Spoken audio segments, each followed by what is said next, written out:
Thanks a lot. Don't go anywhere. I know you have to go over there and recharge and set some things up, and we're going to get back to you in about a minute or so as we continue our severe weather coverage. So if you're just joining us, 11 o'clock, turbulent skies all across greater Cincinnati tonight. Several confirmed tornadoes touching down.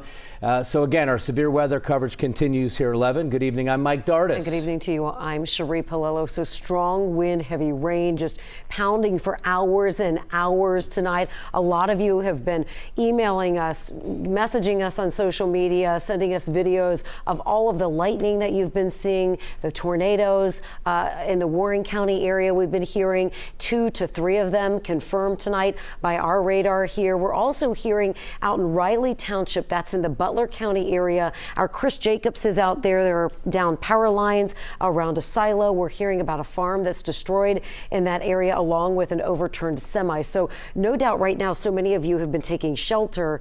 I think when the sun comes up in the morning and then through the night tonight, once all of these storms move out of here, is when we're going to really see and hear about any damage. And with those tornado sirens going off in counties all across greater Cincinnati, I took a phone call in the newsroom.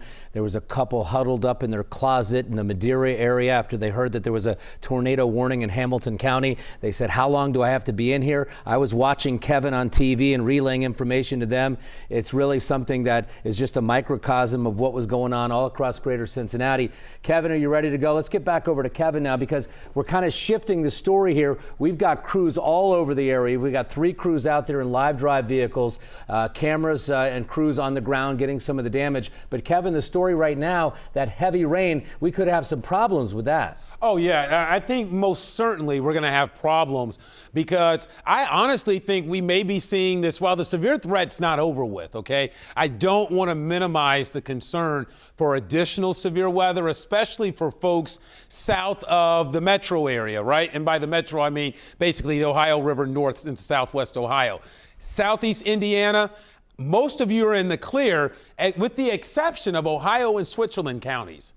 So basically, if you haven't seen rain yet, you are still under the gun for severe weather and potential tornadic activity. But if you've experienced rain already, and by that I mean if you've experienced this line, then you're probably out of the woods for tornadic activity. So basically, that's for anyone, let's say mid-Hamilton County, really now it is the Ohio River, down into northern Kentucky, and then through our southeastern communities. Southern Claremont, Brown, Highland, Adams counties, and then Maysville community, Brookville, Bracken, Mason counties, as well as all of northern Kentucky. But here's what I'm concerned about for the next few hours.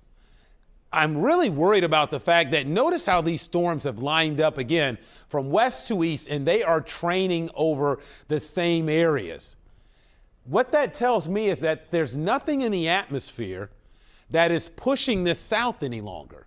That's a problem because we've got storms that have flared up that are just basically training, like train cars on a track.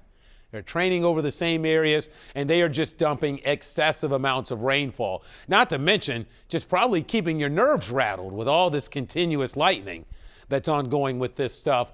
But again, it's a flood threat I see developing in a number of areas. We already have a number of flash flood warnings in effect.